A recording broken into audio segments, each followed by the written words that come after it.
जबलपुर गांव के बड़े जमींदार सुखदयाल का परिवार एक सुखी संपन्न परिवार था, जो गांव में बहुत ही ठाट बाट से रहा करते थे। किसी चीज की कोई कमी नहीं थी उनके पास। उन्हीं की एक लौती बेटी रज्जो, जो हमेशा गहनों से लदी रहा करती थी ताकि सुंदर दिख सके, क्योंकि उसका रंग जरा सांवला था, जिसे लेकर वो अक्सर परेशान रहा करती। एक रोज वो अपने चेहरे पर चंदन का लेप लगाकर बैठी होती है, तभी उसकी माँ चमेली आती है। हाय दैया, ये क्या भूत बनी है बिटिया? का लगा लिया है चेहरे पर तूने? माँ, ये चंदन का लेप है। हमने सुना है इस लेप से चेहरे का रंग निखरता है। अब रंग रूप नहीं निखारेंगे तो शादी कैसे होगी? अरे दैया, कैसी बात कर रही है बिटिया? रंग नहीं, मन साफ होना चाहिए। फिर तो शादी करने के लिए गांव क्या शहर के लड़के भी तैयार हो जाएंगे। क्या बातें चल रही है माँ बेटी में? देखिए अपनी लाडली को, कैसे अपनी रंगत को निखारने के लिए ये हुलिया बनाए बैठी है। हाँ तो तुम्हें क्या दिक्कत है? जमींदार सुखदयाल की बेटी है, जो चाहे करे। अरे बिटिया, मैं तुम्हारे लिए कंगन लेकर आया हूँ। बाबा, ये तो बहुत सुंदर है, हमें बहुत पसंद आया। तभी तो मैं ये लाया हूँ तेरे लिए। रज्जो उस कंगन को पाकर बहुत खुश थी और उसे हमेशा अपने हाथ में पहन कर रखती। गांव में रहने वाली चंदा देवी का बेटा संजीत शहर से वापस आता है, क्योंकि उस पर बहुत कर्जा हो गया था, जिसके कारण वो अपनी गांव की जमीन को बेचने के लिए देखने जाता है। जहां रास्ते में एक तालाब के किनारे रज्जो अपनी सहेलियों के साथ तालाब में पत्थर फेंक रही थी, तभी एक पत्थर जाकर संजीत के सर पर लग जाता है। तो रज्जो और उसकी सहेलियां भागी भागी उसके पास आती हैं। हाय राम, तुम्हारे सर से तो खून निकलने लगा। माफ करना, गलती से पत्थर तालाब में जाने की जगह तुमको लग गया। अरे तो कौन सी बड़ी बात हो गई रज्जो? चल इसे अस्पताल लेकर जाते हैं, इसके सर पे पट्टी करवा देते हैं। वैसे भी तो तू जमींदार की बेटी है, तो डॉक्टर तुझसे पैसे थोड़ी ना लेगा। तुम गांव के जमींदार सुखदयाल की बेटी हो? हाँ, क्यों? तुम हमको जानते हो क्या? जानता तो नहीं था, लेकिन जानना चाहता हूँ। गांव के जमींदार की बेटी से अगर रिश्ता हो जाए तो एक बार में ही मेरी सारी परेशानियाँ खत्म हो जाएंगी। अरे क्या सोचने लगे तुम? वो कुछ नहीं, ठीक हूँ। आपने अपनी गलती मानी, यही बहुत बड़ी बात है। मैं चलता हूँ। कुछ दिनों बाद संजीत की माँ चंदा देवी अपनी बेटी का रिश्ता लेकर सुखदयाल के घर आती है। संजीत को देखकर रज्जो अपने पिता से कहती है, बाबा, ये बहुत अच्छे इंसान है। हमारे कारण इनके सर पे चोट आई है, फिर भी इन्होंने हमें एक बुरा शब्द नहीं कहा। वैसे मैंने सुना है तुम शहर में काम करते हो। जी जमींदार जी, छोटा सा खुद का काम है, तो ठीक ठाक पैसे कमा लेता हूँ। मुझे आपकी बेटी एक नजर में पसंद आ गई, तो मैंने ही माँ से यहाँ आने को कहा। मेरी तो एक ही बेटी है और ये सब कुछ उसका ही है। शादी करके तुम्हारा भी हो जाएगा अब ये सब। और तो और मेरी बस एक ही इच्छा है कि मेरी बेटी जहाँ भी रहे खुश रहे। आप चिंता मत कीजिए जमींदार साहब, मैं आपकी बेटी को कभी कोई दुख नहीं होने दूंगा। इस तरह कुछ ही समय में रज्जो की शादी सुखदयाल संजीत से करवा देता है और दहेज के तौर पर संजीत को भरपूर पैसा, जमीन और घर मिलता है। कुछ दिनों तो दोनों गांव में रहते हैं। फिर रज्जो संजीत से शहर जाने की बात करती है, तो एक रोज संजीत उसे गांव का मेला घुमाने ले जाता है। वहाँ से लौटते हुए दोनों तालाब से गुजर रहे होते हैं, तभी संजीत अचानक उस तालाब में रज्जो को धक्का दे देता है।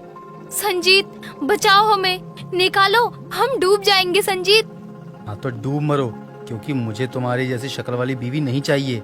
तेरे बाप के पैसों से मतलब था मुझे, जो मेरे पास आ चुके हैं। ये आप क्या कह रहे हैं? बचाइए हमें संजीत। हो गया काम तमाम। रज्जो के घर वालों को रज्जो की मौत की खबर मिलती है, तो वो दौड़े दौड़े तालाब पर जाते हैं। वहाँ ढूंढने पर भी उसकी लाश नहीं मिलती, तो रज्जो मगरमच्छ का शिकार हो गई है। ये सोचकर उसके घर वालों का रो रो कर बुरा हाल हो जाता है। जिसके बाद संजीत गांव में अपनी जमीन और घर बेचकर शहर में एक एड एजेंसी खोलकर ऐशो आराम की जिंदगी जीता है। इस हादसे के 6 महीने बाद संजीत टीवी पर एक ऐड देखता है, जिसकी मॉडल को देखकर वो दंग रह जाता है। रवि, ये मॉडल कौन है? पहले तो इसे कभी नहीं देखा। सर ये मिस रवीना है। आजकल ये बहुत ही फेमस हो रही हैं। आधे से ज्यादा ब्यूटी प्रोडक्ट की एड में यही नजर आती हैं। सुना है बला की खूबसूरत है मिस रवीना। फिर तो मुझे भी मिलना पड़ेगा इस बला की खूबसूरत से। मिस रवीना नाम है ना इनका? कुछ ही दिनों में संजीत का सेक्रेटरी रवि संजीत की मीटिंग फेमस मॉडल रवीना से फिक्स करता है। दोनों एक कैफे में मिलते हैं। रवीना को देखकर संजीत उसकी सुंदरता पर लट्टू हो जाता है। दोनों के बीच काम को लेकर बातें होती है। साथ ही संजीत रवीना से फ्लर्ट करने की कोशिश भी करता है। वैसे आपकी इस बेमिसाल खूबसूरती का राज क्या है मिस रवीना? वो मैंने प्लास्टिक सर्जरी करवाई है। सच में? आप तो सीरियस हो गए। मैं तो मजाक कर रही थी। कोई राज नहीं है। मेरी खूबसूरती तो भगवान की देन है। वैसे आप हंसते हुए और भी खूबसूरत लगती हैं। आपके साथ काम करने में मजा आएगा। मैं भी यही उम्मीद रखती हूँ। दोनों एक दूसरे की आंखों में देखने लगते हैं। अब बीतते समय के साथ दोनों साथ में काम करते और काम के चलते ज्यादातर समय एक दूसरे के साथ ही बिताया करते, जिसके कारण संजीत धीरे धीरे रवीना के प्यार में पागल होने लगता है और उसे अपनी कंपनी की परमानेंट मॉडल बना लेता है।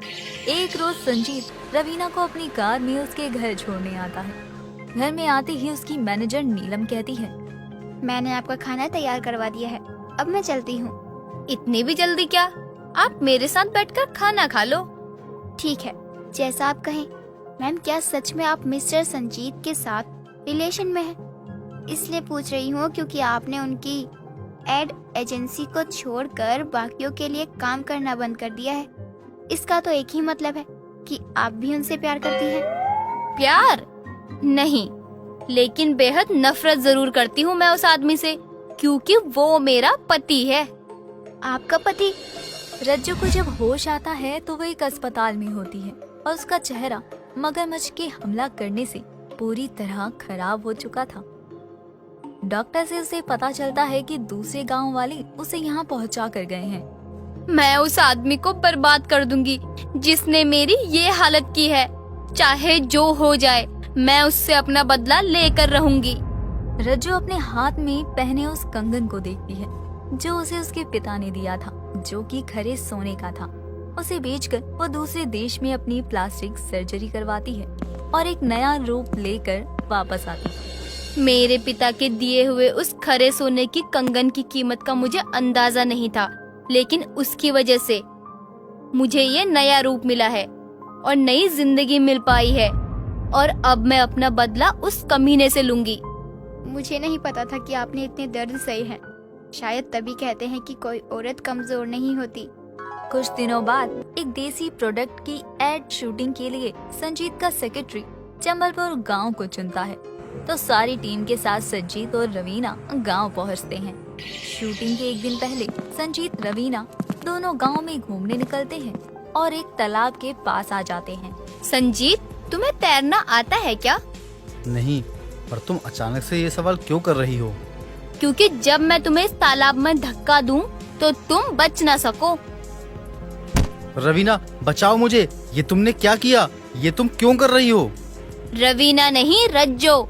संजीत, तुम्हारी पत्नी, जिसे तुमने तालाब में मगरमच्छों के हवाले कर दिया था, ठीक उसी तरह आज तुम भी उन्हीं मगरमच्छों का शिकार हो जाओगे। संजीत बहुत तड़पता है, चिल्लाता है, लेकिन कोई उसकी मदद के लिए नहीं आता और वो तालाब की मगरमच्छ उसे मौत के घाट उतार देते हैं।